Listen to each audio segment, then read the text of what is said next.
broadcast network, AFTERBUZZ TV. Over 20 million weekly downloads in over 150 countries, and your number one source for after-show entertainment.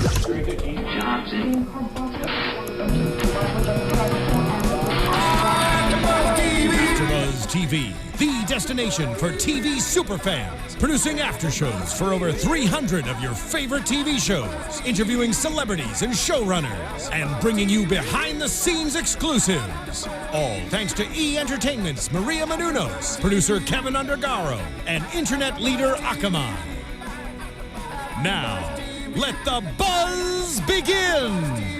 Okay, welcome everybody. Thank you for joining us for another AfterBuzz TV after show for Downton Abbey, Season 5, Episode 4. I'm John Comerford, joined in the studio by Alina Akram. Hi, everyone. Tamara Berg. Hey, everybody. And Courtney Stewart. What's up, everybody? All right, so this week we had a lot of marital distress. We had some premarital, postmarital, extramarital. I mean, we had Shrimpy announcing a divorce. We had the Dowager hinting at an affair. We had Mary breaking up with Tony. But where I want to start was with the one I thought was great, which is Lord Merton proposing. We everybody expected it. We thought it was coming, and then when it happened, I love the way he just showed up. He was so awkward. He was all nervous. I know you think at some point you'd stop getting nervous, depending on how old you are, but no, he's still nervous about something like that. But I thought it was this is one of the things I like Downton Abbey for, because it felt like this is the way it would have been done. Yeah.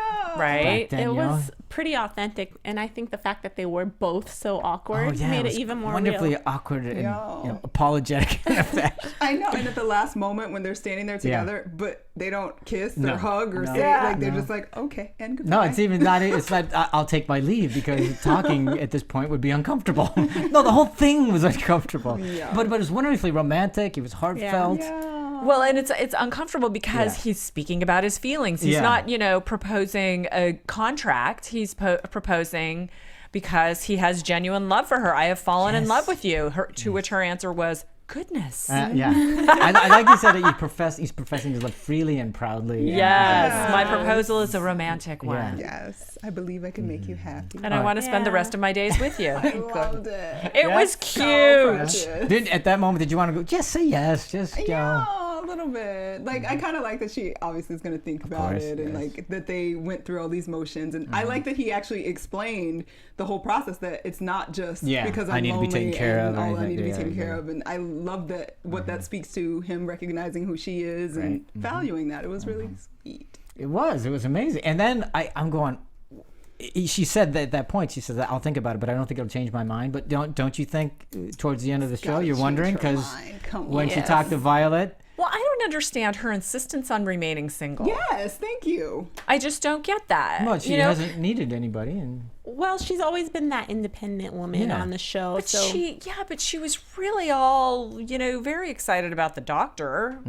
in series past. But wasn't she? What do you mean, romantically, or just the fact that she got to work with the Doctor and be of value and of use? Because she certainly liked working in that hospital. I think it had everything to do with the work, but I don't think that would prevent her from being able to see that there's a relationship that goes forward, but except that she seems like she sort of doesn't. I don't understand. Well, I don't know. But doesn't it get lonely in her little house too? Yeah. But she seems to have a full life. I mean, besides the full life of walking through graveyards with Violet. Violet, exactly. I love that they're together all the time, though. That's true. I know they seem to bother each other like crazy, but they're always together. God. It's a cute relationship. So, but who thinks? Do you think yes?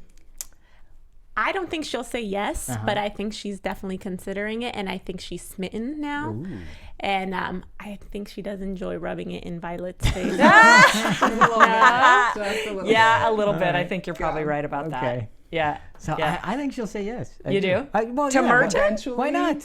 What? Well, because here's the thing. I mean, beyond being smitten, because I think she is now. I think she'll see it differently, and I think it's one of the things she could grow into that. I also think, because she wants to be such of value to the community, like what a position to be in. That's true. And also, let's go off of what Alina just said. She could really rub it in somebody's face if she was Lady Merton.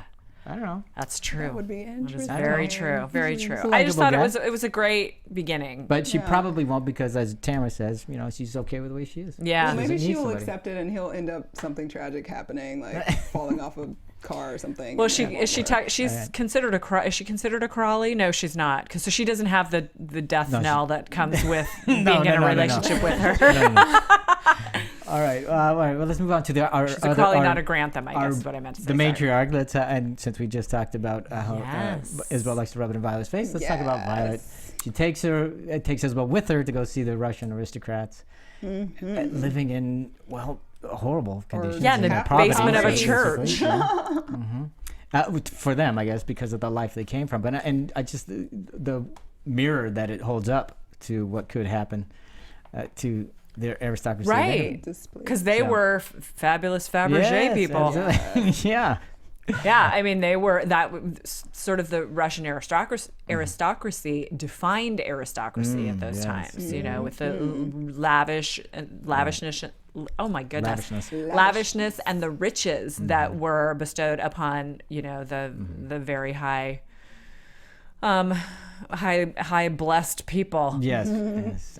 So is that why she was so disturbed when she walked in and saw them in that state? Is it because not only was her former boo like living in poverty, but was she reflecting on? I think it was a couple of things.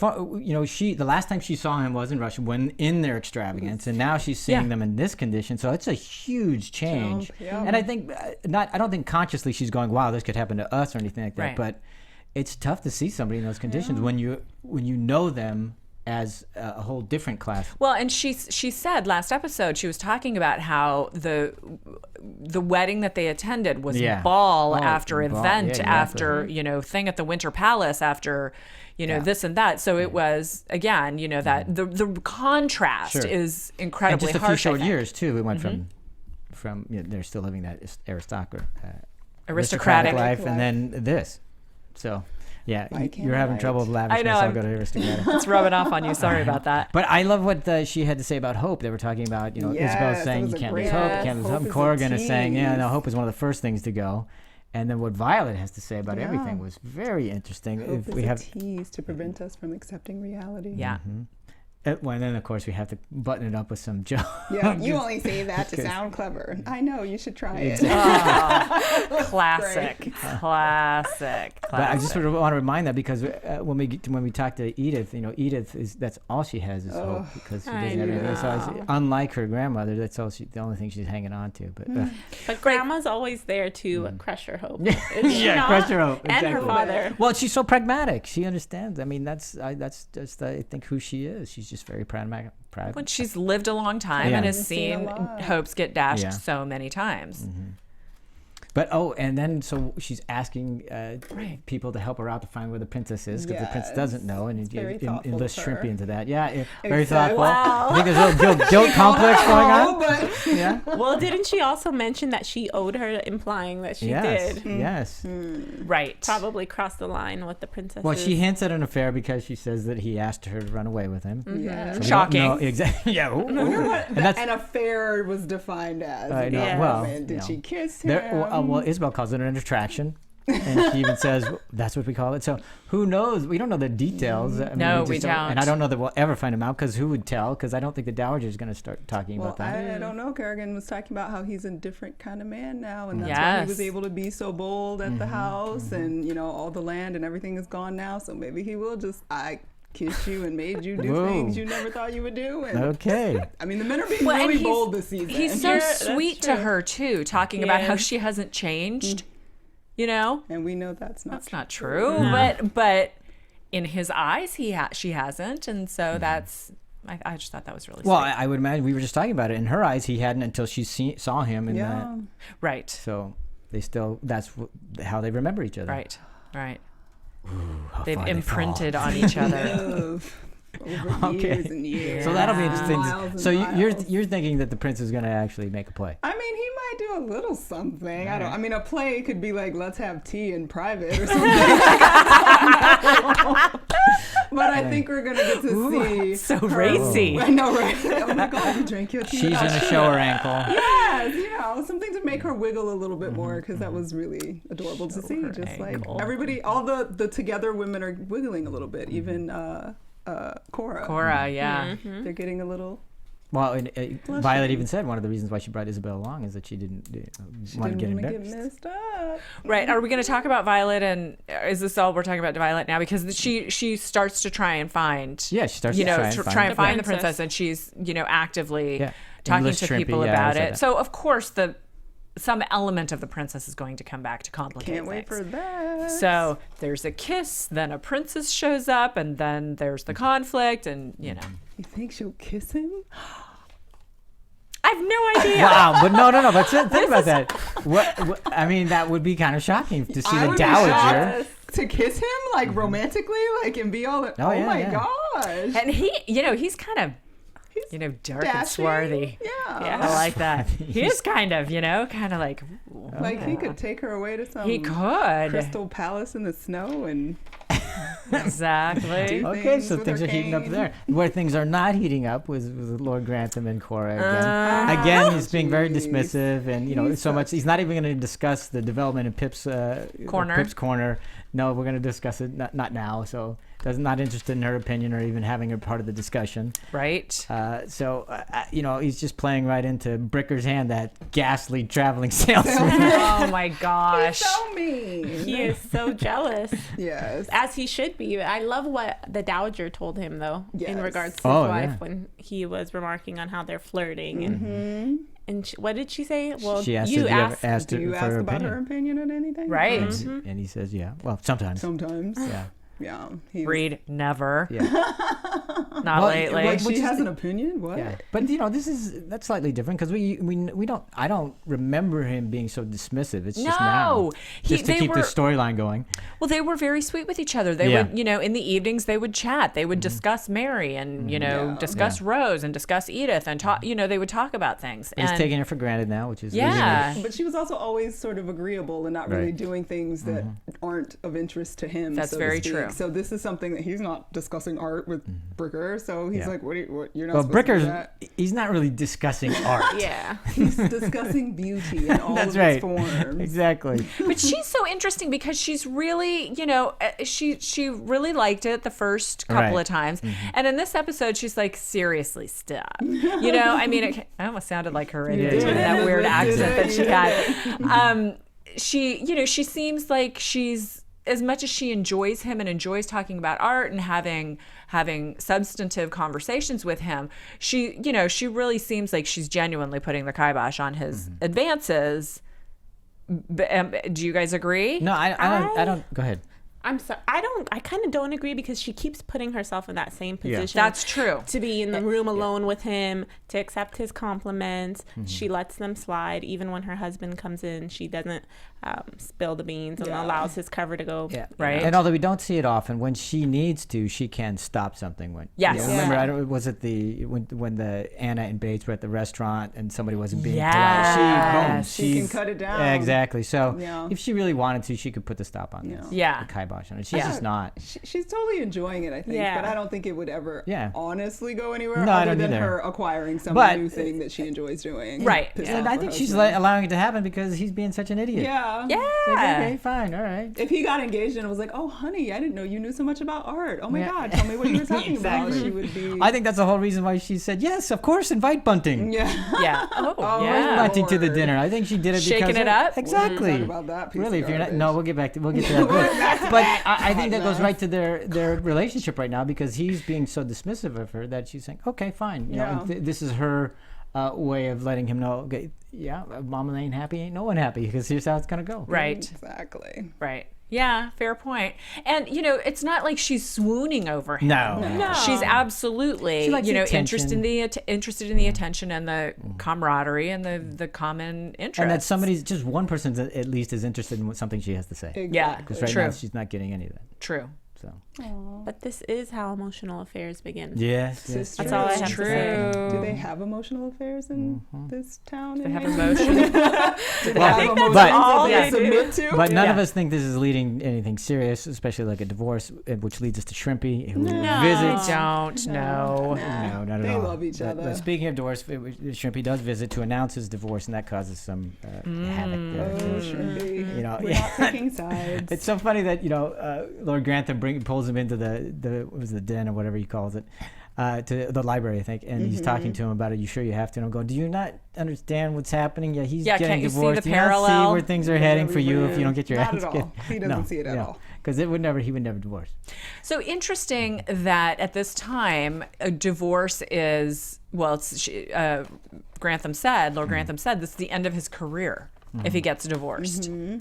Yeah. Which, I mean, I wouldn't think that would exactly be the case. Exactly, because what's my career? That doesn't have anything to do with my personal life. But apparently, the two were very well. And she's the one with money, I guess. Yeah. It wasn't his money, or something. I'm not positive. Well, but I think he doesn't have any anymore. He doesn't have any. They were saying, at least. It's true.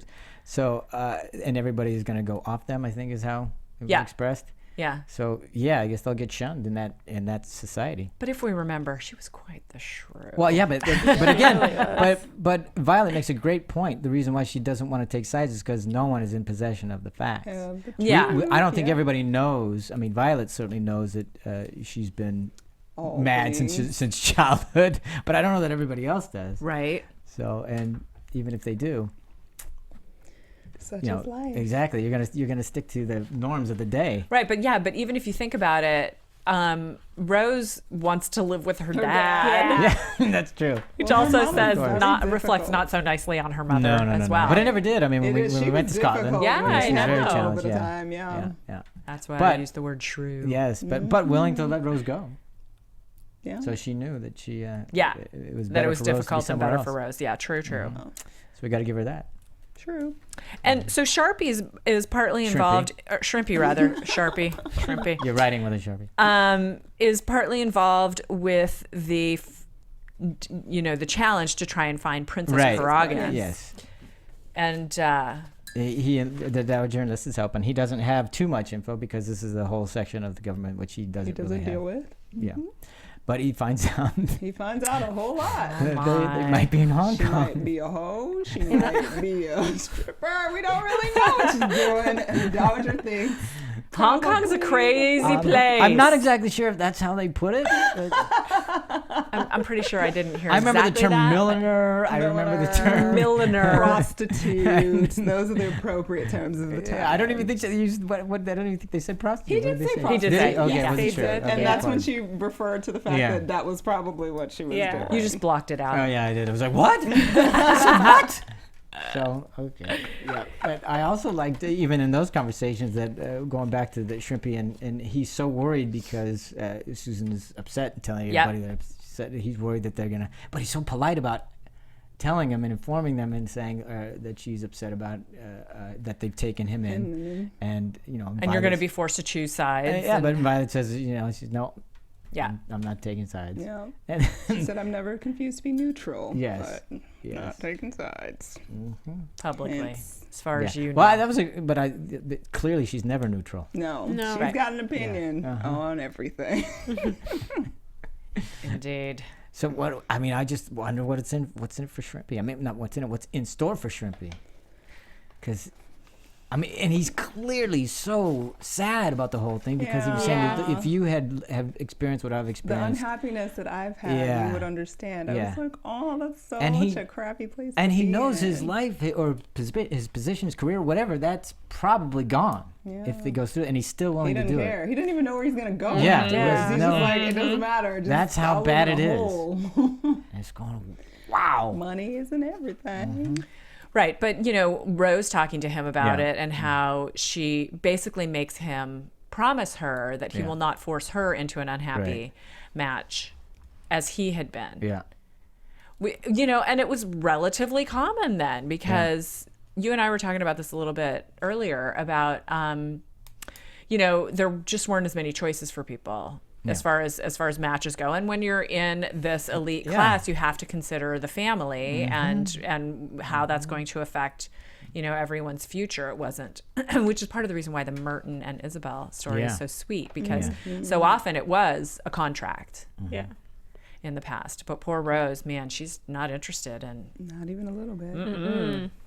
And all this flying around, and that's why we get to Mary's story, because she's right in the thick of it. That is such Right a in the mess. thick of it. Oh, okay, Mary. Oh, Mary. I like that she tells Anna, "Yeah, I'm gonna go to London. Yeah, I'll fit him in. We're gonna meet with him." And then she tells Blake, "Oh, we're gonna meet at the Peter Pan statue." And then she's gonna break the news because Right. She broke the news. All did. so calculated and yeah, gotta be done the right way. Smart. yeah, but apparently it didn't He work. was a stalker. Like, oh, this is not happening. So, I'm not taking no for an answer. Like, Yeah. what the heck? Everybody's surprised me. All of a sudden, I go, was "What? I thought he was scared. supposed to be a gentleman." I was And- like, what do you mean? What surprised know. me is that Mary went along with it. I've always seen her as more of a tough girl, and I thought she'd be like, "Please, it's done." I think she was shocked. Like, what Yeah. am I supposed to say to that? Like, Yeah. what do you mean? This is because he literally called her out. He's like, a woman like you would never sleep with a man unless you knew he was going to marry her. So it's fine. This is just one of our problems. We'll get over it. And I would have been like, even now, and I got a big mouth. Like, what the hell does that mean? Okay.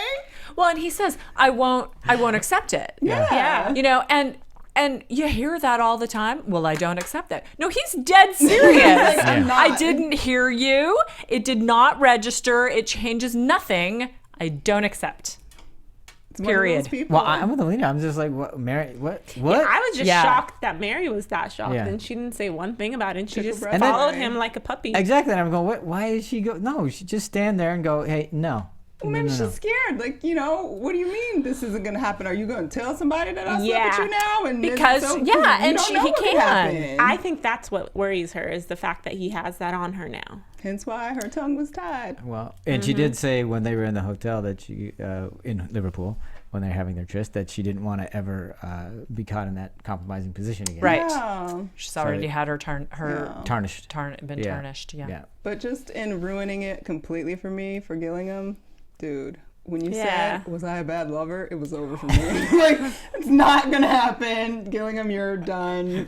Can't, I don't That care was what the thing, Mary huh? decides, it's not That gonna was the- work. that was the He straw. was so pathetic. And like that whole moment where he had a slight ounce of like, oh, he's a Dignity. man and he's coming in here and he demanded that he was going to have an affair with her and it was going to be great. And we're Yeah, like, yeah, oh, yeah. okay, we might be okay with you. No, when you got that pitiful, we're done. It's not hot.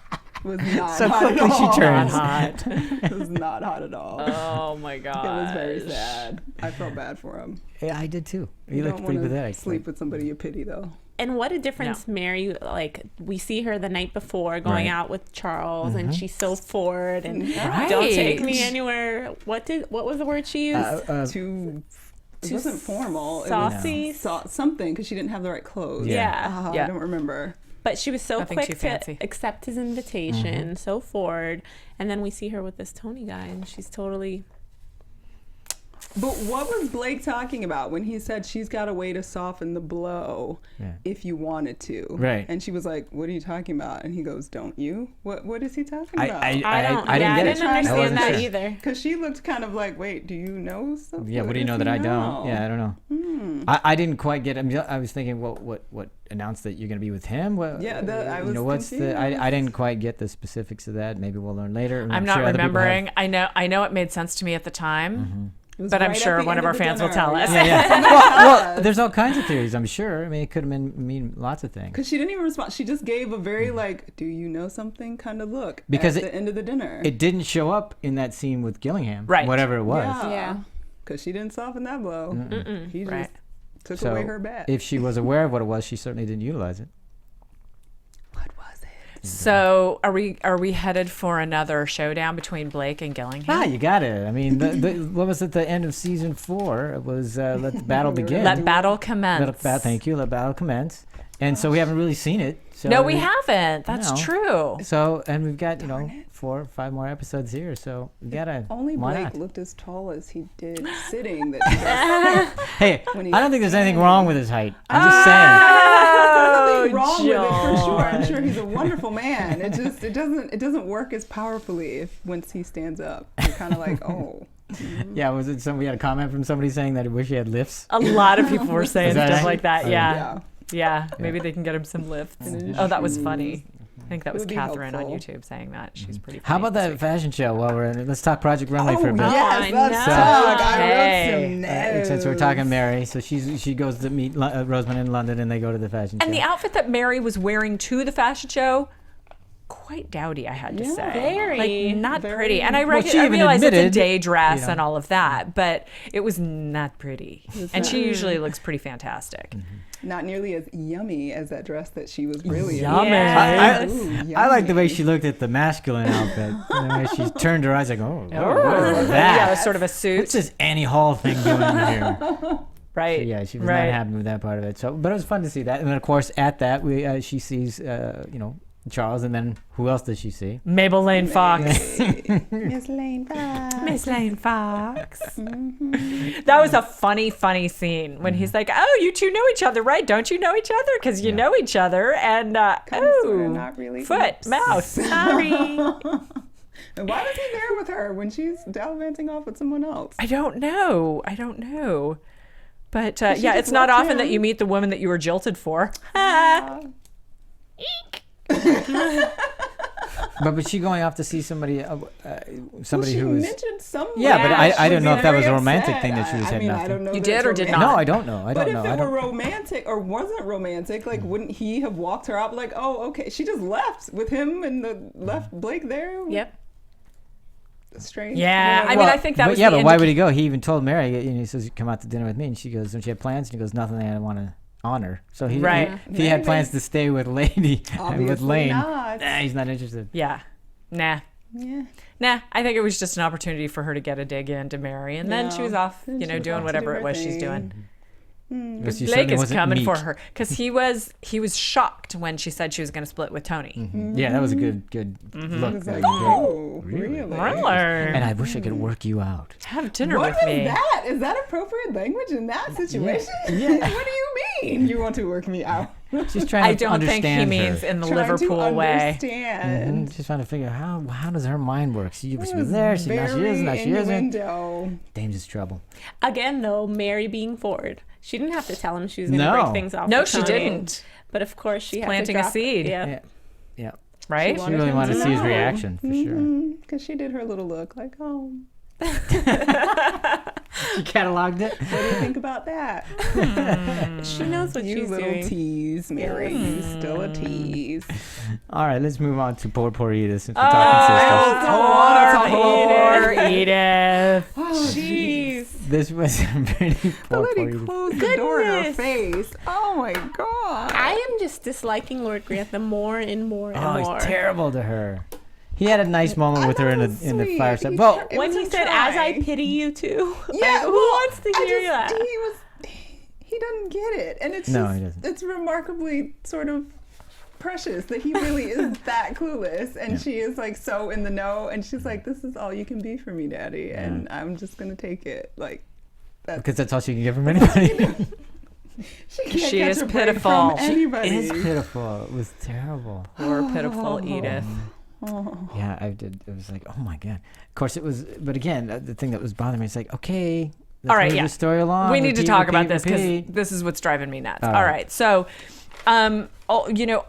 we talked about how episode 1 was full of like 930-second episode or scenes. Yeah, Episode 932nd 2. episode. 30 Episode seconds. 2 was everything inching along Yes. forward. Mm-hmm. This Three is- episode, 3 is fine.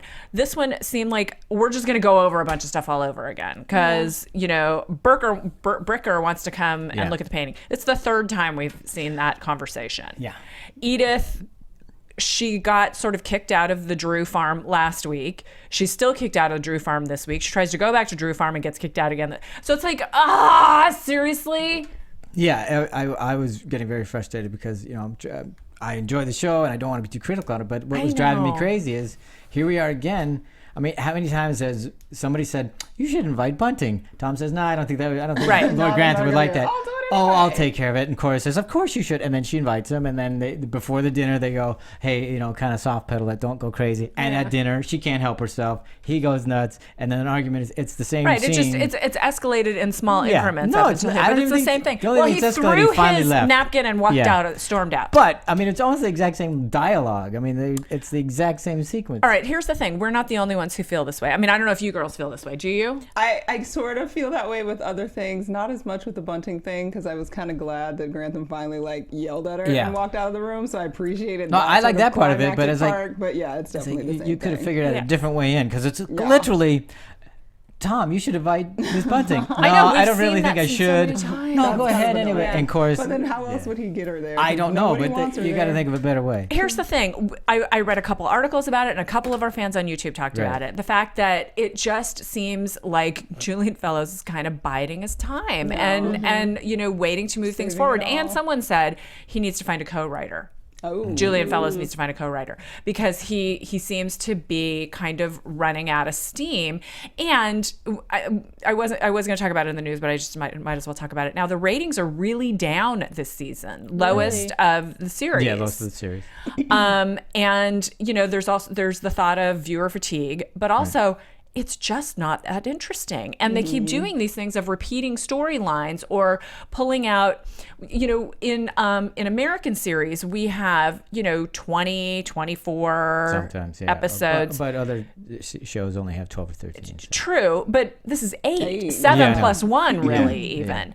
And so in American series, there is lots of time to lay seeds and, put in Easter eggs and give you the opportunity to figure out where the story's going to go. Yeah. And Julian Fellowes doesn't do that. He doesn't give us the opportunity to figure things out because he just doesn't. Anna Bates, if he really wanted us to know, he'd give us way more information, but he doesn't. Right. Which is great. And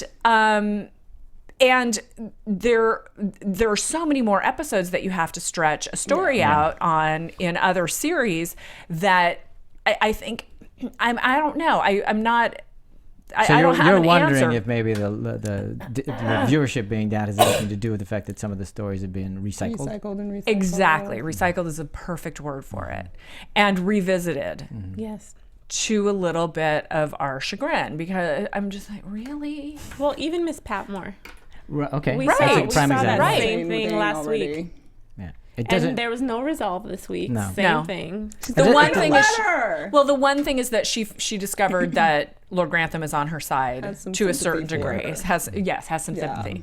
And Daisy's going to write her a letter. But still, I mean, it's all of this incremental, tiny little movement that I think is making some of the viewers a little bit crazy. As much as in the beginning, that was what everybody loved. We're moving slowly. We're enjoying the process. But Julian said he also wanted a faster pace because, remember, he patterned it after West Wing. He widely said that. Yes. So maybe slower, but I don't know how that equates with the faster pace of West Wing. So, what?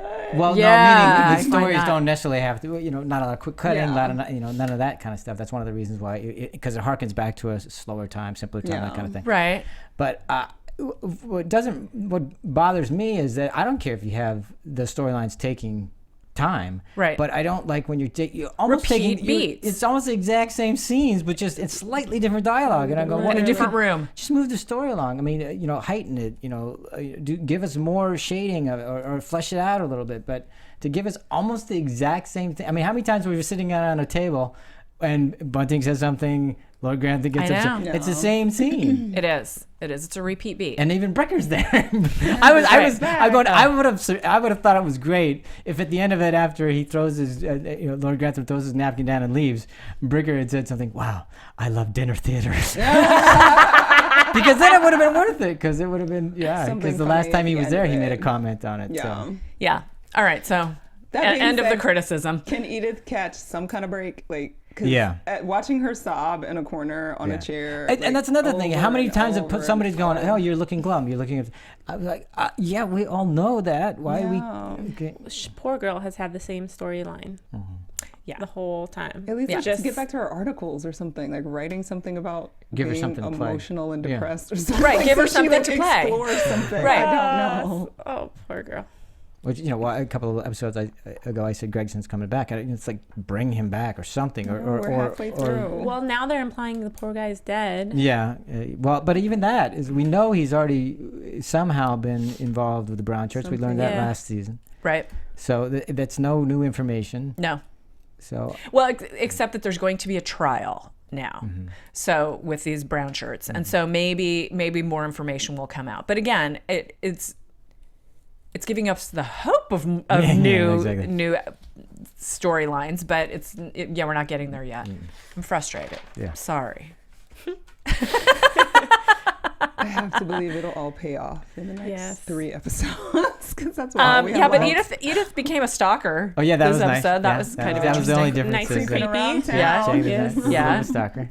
So it's like Peeping out of the bushes. Yeah. Nice. Popping up at school, following them home. Yeah. It's like, oh my god. But I was thinking, wow, that's pathetic. It's sad. And it is very sad. It wasn't really. It's more sad than pathetic because at the beginning I was going, oh come on, she's being a stalker, and then I go, but that's right, that's her daughter. And because for a while there, I forgot that. You just think she's being annoying Edith. Exactly, like which is what Grantham did. Grantham. And then I go, how is she ever gonna get out of this? How is that ever gonna be good? How is that ever gonna happen? I don't see how. Because now at this point, if Marigold's taken away, what does it do to Margie? Through no fault of her own. Oh, she's got other kids. But she's opened her house, opened her heart to all of that, and this is what's happening to her. Yeah. It's like, I just can't. She can't get Marigold. All right, we got to get to a few more things. We talked a little bit about the Bunting issue. We thought it was great that Bunting exploded, finally. Yes. But here's the thing that really bothered me about the storyline. Right before they go up to dinner, Tom says, and he has a little conversation, a little kind of soft pedal it, and just remember, this is my family, and I love them. I love them. He was willing to express that, to share that with her, to let her know how important they are to him, and she still does this. And it's so disrespectful. Oh. Well, don't you remember he kind of did the same thing to Sybil back in the day? That's because true. That's true. He knew that was their family. He knew how much she loved them, and yet he was still very vocal. That's true, but I agree. That is true. For some reason. It doesn't seem as brazen as this, and maybe I'm just not remembering it it's more correctly. annoying with Dummy Bunting, as you call her. It really is. Well, and because I think I might have forgiven him a little bit because I could really see them, Sybil and Tom, being in love and him caring. I don't see that here. She looks way too selfish and more interested in her agenda. Yeah, selfish was the word I wrote down too. Yep. And I just go, how could you? She does not care about him at all. It just bothered me that Daisy glorified her so much. She lauded her praise. Right, She had to. Because I know. True. Yeah. It is true, but I just hated her so much at that moment that You I hated didn't want Daisy to or hear Bunting? Bunting. Okay, That I didn't want to hear one good thing about her. That's true. Yeah. But and it was speaking to the Daisy point is Bunting is the only one who really has taken any kind of attention to her and given her any tools to work with. Well, it's not true. Patmore has shown her, obviously, taking her around, so I beg your pardon. But this has opened her world to a wider eyes to the world, but that's why it sucks so much that Bunting sucks that much. Right. She has such a point, like a purpose, and like can do so much, but to be such a like it defeats your entire message because you're such a dick. Like, she's awful. I don't like her. Really? I don't really? We didn't know, Courtney. You didn't know? I didn't like it. I had no idea. The Bunting's banter. You have an opinion, and you just look like a big old asshole. Excuse my language, and that's unfortunate. Really? I had no idea you felt this way, Courtney.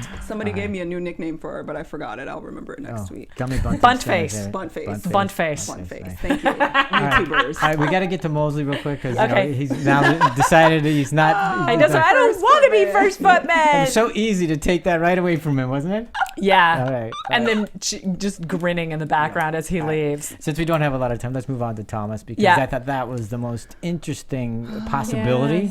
Because here he comes back from visiting his ill father. Right. Looking very ill He looked himself. terrible. His eyes, he was very awful. dark circles under his eyes and did not look good at all. Of course, Baxter finds him. With syringes. Yeah, and it's like what? potions And then of course the spoon. magazine, Choose Your Path, and Choose what Your the Path heck is magazine. Magazine. What was that diagram? Yeah, or what the heck was that? See a diagram. I couldn't make it out. I No, rewound it like I No, can only because see Julian Fellas doesn't want us to know Nah, yet. He's not going to Choose tell Your Path. us. So we don't know what that's about yet. We have a lot of theories. When Anna suggested he's trying to cure himself. It could also be drug problems. Right. Could be. So. Is he? Because he did get a spoon out of the. Yeah, He did. The spoon was the thing for me. Were they heating up the heroin? So we don't know what that's about, but I find that very interesting. So Yeah. But he was screaming, so I think he's injecting himself with something in an appropriate area. Okay. That's all right. That's all we can talk about that. He's gonna cure it that way. But the new thing that bothers me, well, it's not even a new thing, but because we've hinted at it before, there's a development in Pip's Corner, and so but this time Grantham's onto it. He's decided, yeah, okay, great, let's expand, let's not spoil. Yes. So he's becoming a land developer himself. Yeah, exactly. Yes. So, and I'm going, wow, the town's gonna change. Are we gonna see some new places here at Downton Abbey? That could be fun. That would be interesting, don't you think? It could be. Shows that he's not completely closed-minded. No. Last thing we should talk about is the Anna Bates thing, because last week they were doing a really good job of trying to let us know that it was always Bates. Now they're doing a really throw all kind of suspicion on Anna. So done. Is it Anna? So done. Wait, Courtney, you're so done. The creepy dude standing outside of Gilligan's house watching, and then it turns out he's an got his undercover eye cop. on the undercover cop. What are you doing? What? Yeah. She can't. Gilligan was obviously dating Mary. Why is it such a big deal? And why are they like just watching Anna and Bates? I'm not okay with this storyline. Okay. But they usually explained away the showing up at Gillingham. It's when she went to Piccadilly that they were surprised. But that cop did not look like he was very. He was like, oh. I thought that was a little bit ridiculous. What, she can't walk through Piccadilly without being suspicious? That's ridiculous. Well, no, I don't think that. It's just that, like, let me look at the windows. You put everything together. They're trying to find out more information. Why would she go there? I mean, sure, it's suspicious, but I don't think they overplayed the hand on that. It's a little suspicious. Why would she go? There's no reason for her to go there. Why are they following her, and how do they know she's there? Or are they just watching the street? They were just watching Gillingham's, because Green used to work at Gillingham's, and she just showed up there to give the note for Mary. Okay, a theory from YouTube from Matt Lau. He says Barrow was actually downstairs Thomas Barrow during the rape, witnessed it, and as a thank you to Bates for saving his job the previous season, he went to London to handle his business. That is what Matt says. That would drop my draw. Interesting. Right? Yeah. Interesting. Although if he had actually witnessed it, I would think he would have stepped in. I don't think Barrow would have allowed that to occur to Anna. Just let Anna rape. Maybe he saw it after the fact. Maybe, that's what I mean. He could have been. Maybe he figured it out or something like that. But it's a great theory. I love it. Yeah. Well, that would be jaw dropping. It's just as possible as business use, because we've been particularly suggesting it could be all kinds of people. None of them make any real good sense. No. And again, that was another one of the conversations that we've been having on YouTube. And basically, what all the fans are telling me is, don't worry, you're going to be disappointed, Tamara. All right. So since we have run out of time, why don't you get to any news? Okay, just quickly, Downton Abbey fans can now celebrate Christmas with the cast. They are putting out a double album, Christmas at Downton Abbey. It's going to be released next month. Features Elizabeth McGovern and Julian Ovenden, who plays Charles Blake, singing. Wow. It's a 45-track album. What? Includes It Came Upon a Midnight Clear, and the two of them perform a duet on the first Noel. And Jim Carter, who plays Carson, performs a spoken word version of 'Twas the Night Before Christmas. I want to hear that. Right? If you're really looking to feel like a princess, Andrew Prince is here to help. He's the jewelry designer who is called upon whenever special pieces are needed for a Downton Abbey episode. He does necklaces, earrings, but as it turns out, his most popular pieces and most favorite are the tiaras. Tiaras are the most useless and most fantastic. You can wear one out today, even gardening. I'm not sure where he gardens. They range in the $1,000 to $2,000 range. They're very beautiful. I had a friend who happened to go to the trunk show that he had here in Los Angeles, and she sent me pictures, and they're amazing. But I'm wondering if a garden tiara is anything like a tennis bracelet, right? Yes, right? Exactly. I sent out a tweet a little bit earlier today that has the link so you can look at the tiaras. They're really beautiful. A couple of quick shout outs to Poetic Justice, who loves the show, loves the panel, and says John is brilliant as usual. And Juliana Higuino, a fan from Brazil, loves our show. So thanks everybody very much. Yeah, keep those comments coming. Love the theories. That's great stuff. Love having conversations on Tuesday morning with these people. Plenty to theorize now about what's going on. Yeah. All right, we got to run. So let everybody know where we can find you. Twitter, Instagram, Stuart Starlet. At Tamara Berg on Twitter. My website is tamaracentral.com. Look on my Twitter because I do have information about Downton Abbey stuff there that you can pick up. At Alina Akram, LA on Twitter. And you can find me right here next week for another episode of Downton Abbey. Thanks very much for listening. We'll talk to you next time. Thank you. From executive producers Maria Menounos, Kevin Undergaro, Phil Svitek, and the entire AfterBuzz TV staff, we would like to thank you for listening to the AfterBuzz TV network. To watch or listen to other after shows and post comments or questions, be sure to visit AfterBuzzTV.com. I'm Sir Richard Wentworth, and this has been a presentation of AFTERBUZZ TV. Buzz you later. Cup of tea. The views expressed herein are those of the hosts only and do not necessarily reflect the views of AFTERBUZZ TV or its owners or principals.